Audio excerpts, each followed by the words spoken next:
What do you understand by the term vocabulary? It refers to one's knowledge about words. Word information. English language has an unimaginably huge store of words. However, not all the words that are currently in use have been there since its origin. The words which are of Anglo-Saxon origin constitute a smaller number. The remaining words entered English vocabulary as borrowed words. During the course of its development, English language borrowed a great number of words from Latin, French, Spanish, Sanskrit, Persian, and many other languages. Most of these words entered the lexicon of English once the dictionaries came into use. So this way, English language has received a large legacy from a number of words of different languages of different countries and adapted them into its own use. See, the British colonial expansion also was the reason for usage of other words into English. Wherever they expanded, they try to perpetuate their language, and in between, some of the languages which are alien to English also, words that are alien to English also got into English vocabulary. Besides this, borrowed words, English language users have created many new words. There are three processes at work here. They are affixation, compounding, and conversion. What do you mean by affixation? It is the process of adding small bits of language structures to the words currently existing in the language. Affix and prefix, you know, right? Affixes includes prefixes and suffixes. Affixes means addition. If you add before the word, it is prefix. If you add after the word, it is suffix. Affixes are of two kinds, namely prefixes and suffixes. Prefixes are bits of words added to the beginning of the word. Suffixes are bits of words added to the end of the words. Employ, meant. Meant is the suffix here. Unemployment, un is the prefix here.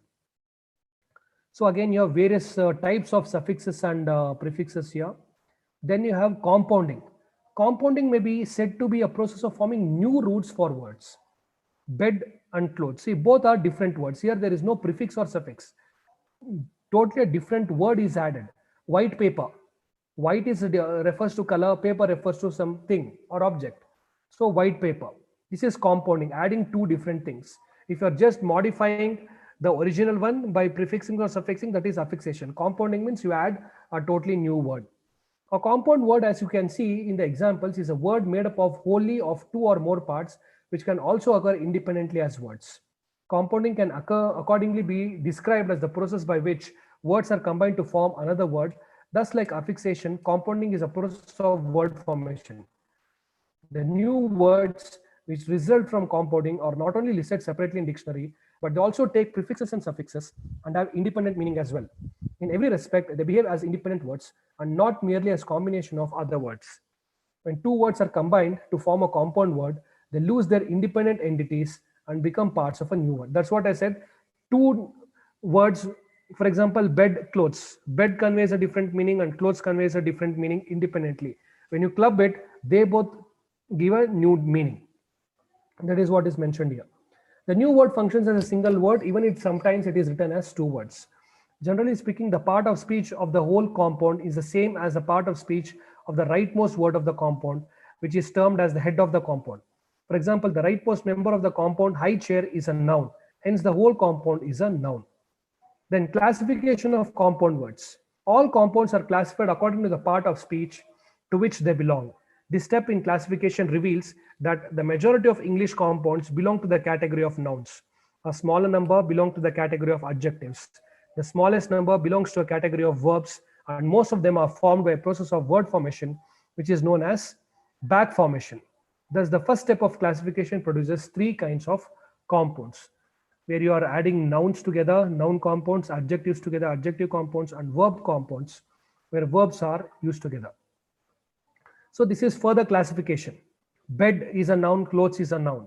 So when you have different types of parts of speech that are clubbed, you get noun adjectives, noun compounds, adjective compounds, and verb compounds. So these are the examples of noun compounds. Okay. The second step of subclassification is based on the parts of speech to which the constituent elements belong. With this type of subclassification, we get the following kinds of compounds. Noun, when you club it, it's ice cream. Sunshine, shine is the verb here. Breakfast, pickpocket. Break is the verb, pick is the verb. Fast and pocket refers to nouns there. Verb participle, drop out, fall out. Participle for plus verb, in, out, all this refers to participle. Then afterthought, adjective, and noun, dark room. Adjective, any word that describes a noun. Then here it's adjective compounds, noun adjectives, waterproof, adjective and adjectives, ice cold, adverb adjectives, overconfident, adjectives, noun, white collar. See, the first part refers to the first parts of speech given here. Verb compounds, brainwash. See here, both are verbs. Or sorry, the last one is the verb and first one is a noun. Adjective plus noun. Blacklist, cold shoulder. See, though it is an adjective and a noun, blacklist denotes a verb together. When you combine these two words, it functions as a verb. Otherwise, black functions as an adjective, list functions as a noun. Overflow, then adjective verb. Please note that in compounds, the sunshine, birth control, we have described the second constituent as verbs, though they also occur as nouns. Similarly, in blacklist and cold shoulder, we have called the second constituent nouns. They can also occur as verbs. This doubt occurs because of the conversion. In all such cases, our subclassification has taken into account the parts of speech to which the constituent belongs in the associated sentence, which expresses its literal meaning. Thus, while dream in daydream is taken to be a verb, sleep in sleepwalk is taken to be a noun. So here what you should focus on here is the final meaning that it is conveyed, whether it is functioning as a verb or as a noun. We are not focusing on the individual stance of these words. We are focusing on the united meaning that these two different words convey. Compounds like walking stick, writing table, dancing girl are included in noun plus noun type.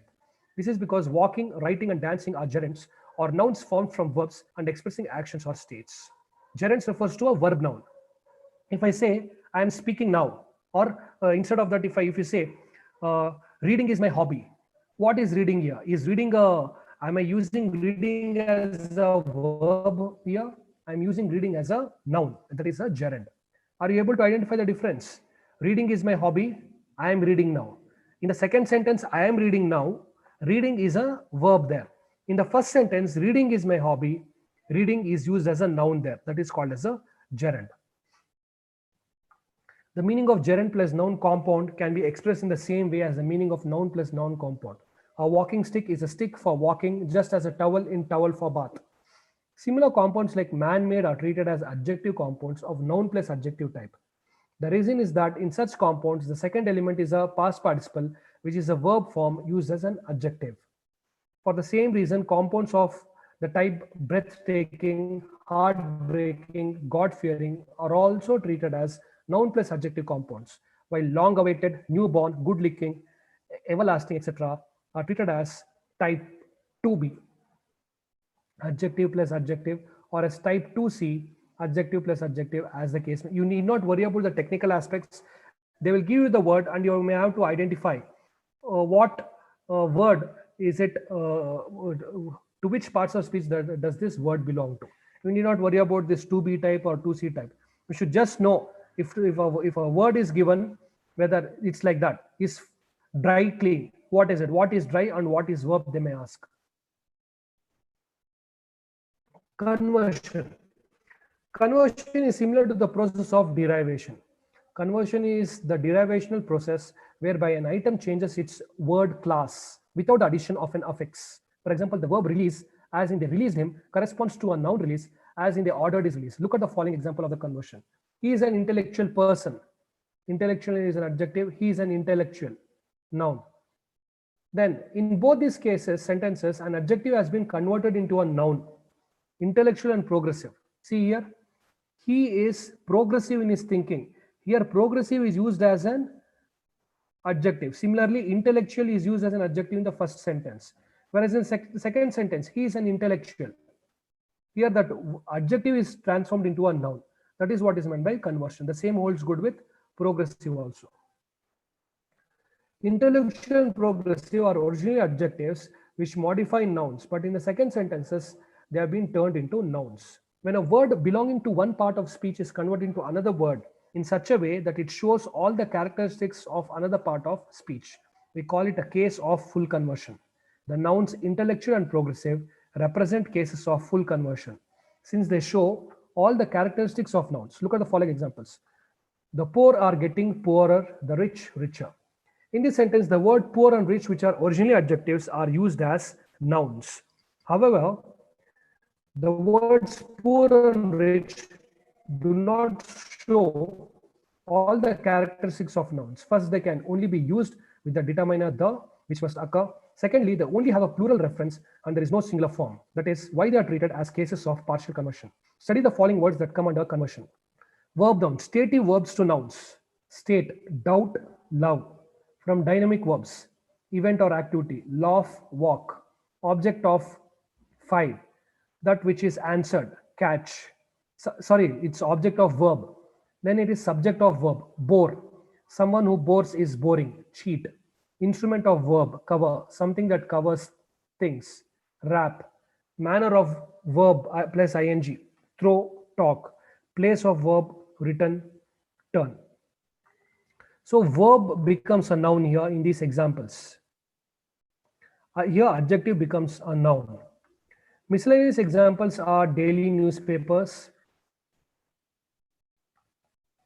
See, daily is an adjective. Comic, young married couple. The adjective noun conversion can usually be explained in terms of a well-established adjective plus noun phrase from which the noun has been ellipted. Noun verb, to put in or on noun, bottle, corner, to give noun, to provide with noun, give a coat of, paint, mask, etc. To deprive of noun, peel, remove the peel from skin. To, with noun as instrument, break, knife, stab with a knife. To be or act as noun with respect to, nurse, referee. To make or change into noun, cash or cripple. To send or go by noun, mail, ship, bicycle, motor. So adjective becomes a verb here. Transitive verbs, to make, more, adjective, calm or dirty. Intransitive verbs. Transitive verbs means the word moves from subject to object. In intransitive verbs, the verb does not move. Sometimes a phrasal verb is derived from an adjective by the addition of a particle, calm, clam down, or it's calm down, to be calm. This category of conversion competes with and suffixation, and sometimes both derivations are available for the same adjective. He blacked or he blackened his face with a suit. Minor categories of conversion.